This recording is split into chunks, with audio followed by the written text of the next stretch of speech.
Namo tassa bhagavato arahato sama sambuddhassa. Namo tassa bhagavato arahato sama sambuddhassa. Namo tassa bhagavato arahato sama sambuddhassa. This time I'm going to say a few words about walking meditation. And the first point to make is that walking meditation is not really a special meditation per se. It's posture of meditation. You can any meditation you can do sitting, pretty much you can also do walking. So it's just a change of postures. But that said, there are some practices that work well with walking, especially, and we'll get into that. Walking meditation is very much part of the tradition in Thailand. Walking Jongkram is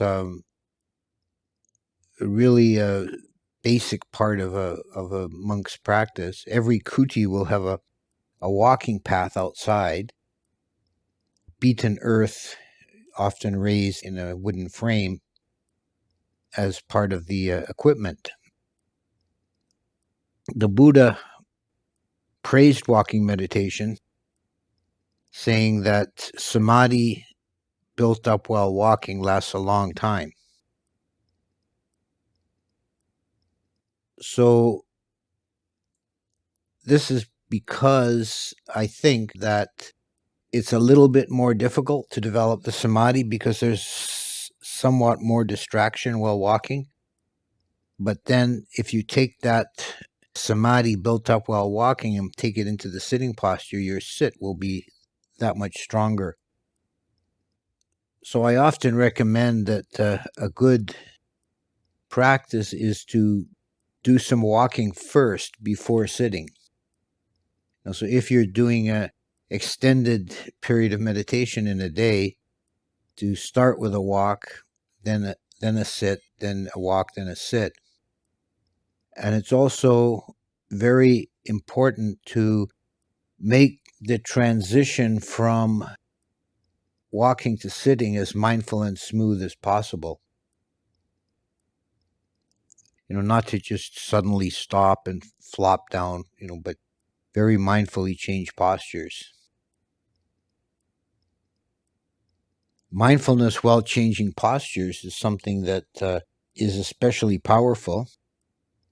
Some of the Burmese Vipassana teachers emphasize this point, citing the case of Ananda, who went through 3 stages of enlightenment between sitting and lying down, changing his posture. So, how to do walking meditation?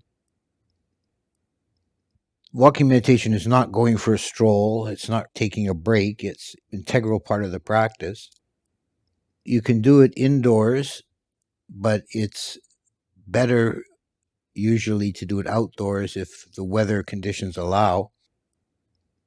They take a stretch of level ground, maybe 20 or so paces, and mark that off, either physically, you might want to mark it physically with something, or just mentally say, oh, well, I'll walk from this tree to that tree, and walk back and forth on that stretch. The eyes should be downcast at about a 45-degree angle. There's one of the texts say it's like you've got a bullock or a horse pulling a plow, and you're watching the plow, so a plow length ahead. So you're just having your eyes rest on the ground ahead, and to the end of the walk, then turn around mindfully and walk back, and just continue in this way. The hands should be folded in front, or in some practices it might be possible to just let the arms swing naturally, but advise not to fold the hands behind the back. Some of the Thai Ajahns stress this point. They say if you fold your hands behind your back, you're going for a stroll. You're not doing Jongkram. So that's kind of the basics.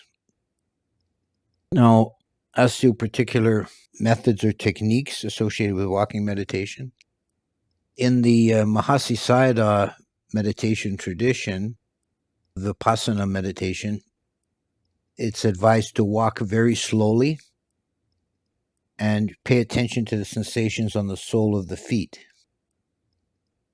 Walk extremely slowly and exaggerated kind of slow walking, developing mindfulness. In most other traditions, you walk at a normal pace or just slightly slower than normal. And you can continue to watch the breath if you're doing breath meditation. If you do that, it's helpful if you can, to some degree, synchronize your walking with your breathing. So like 2 steps per breath or something, or whatever is natural. Some people find this easy to do. Other people find it difficult. Don't bother doing that if it makes your breath ragged, and you should be controlling the pace of the walking, not the pace of the breathing. But if you find that you're able to do that, it can help to continue with the mindfulness of breathing. Otherwise, you can practice a general mindfulness while walking and pay attention either to the sensations on the soles of the feet, or another method is to just be aware of the whole body moving. And this is where you might leave the arms free, let them swing, and just be aware of the whole body movement. This is a body meditation.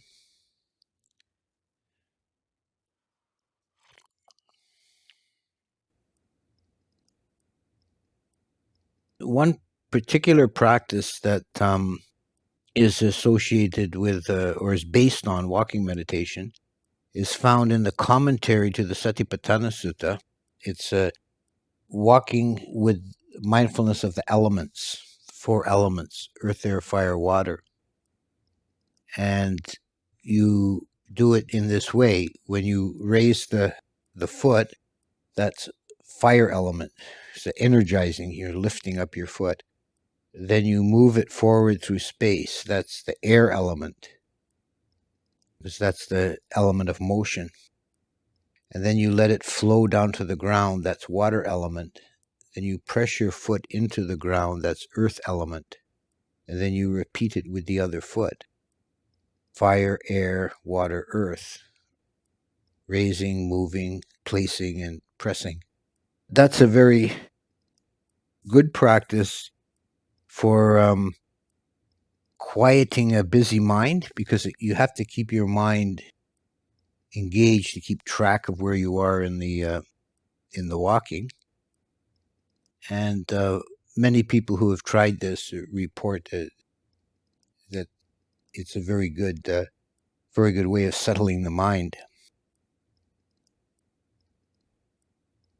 You can also use walking meditation to fine-tune your practice and your state of mind. If you're on a retreat and you're alternating walking, sitting, if you find yourself becoming too dull, like lazy and tired, you should do more walking meditation and walk more briskly. If you're, on the other hand, restless, you should do less walking meditation and walk more slowly and sit more. So you can use the walking, you can fine-tune your practice with the walking. Another use of walking meditation that's commonly done is for memorizing chanting or other texts. You can take your chanting book out with you and repeat the chants as you walk up and down. It seems to be pretty effective because it keeps you from being too dull. You're kind of more engaged. That's something commonly done. You'll see Thai monks with their with their chanting books, memorizing Patimokkha or Paritas or what have you. So there's a lot of different ways of doing walking meditation, and it's a very versatile posture. You can do a lot with it, and you can, as I said, you can fine-tune your practice. You can overcome dullness by walking more, and you can overcome restlessness by walking slower and walking less often.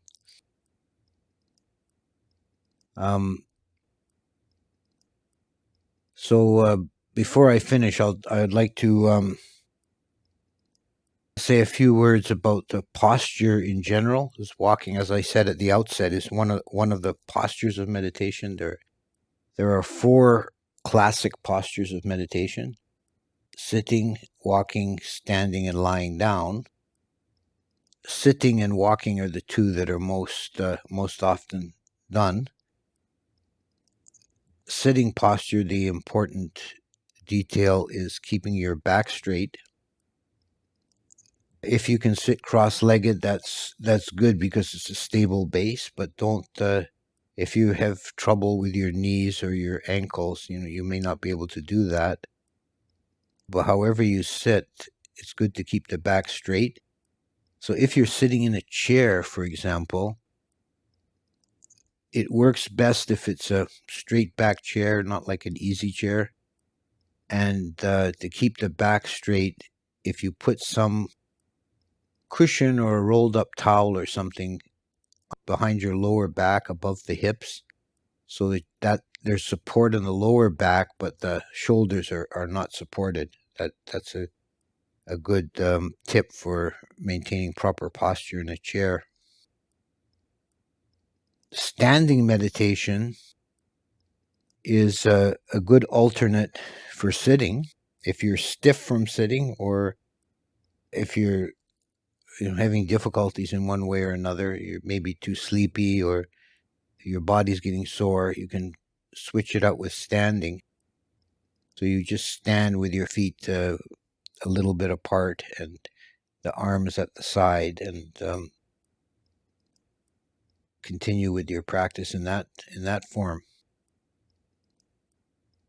Lying meditation is the most difficult.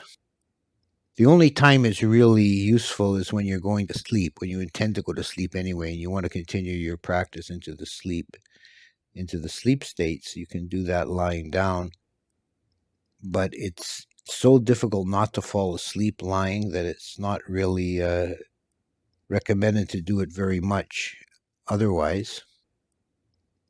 The lion's posture is the recommended posture.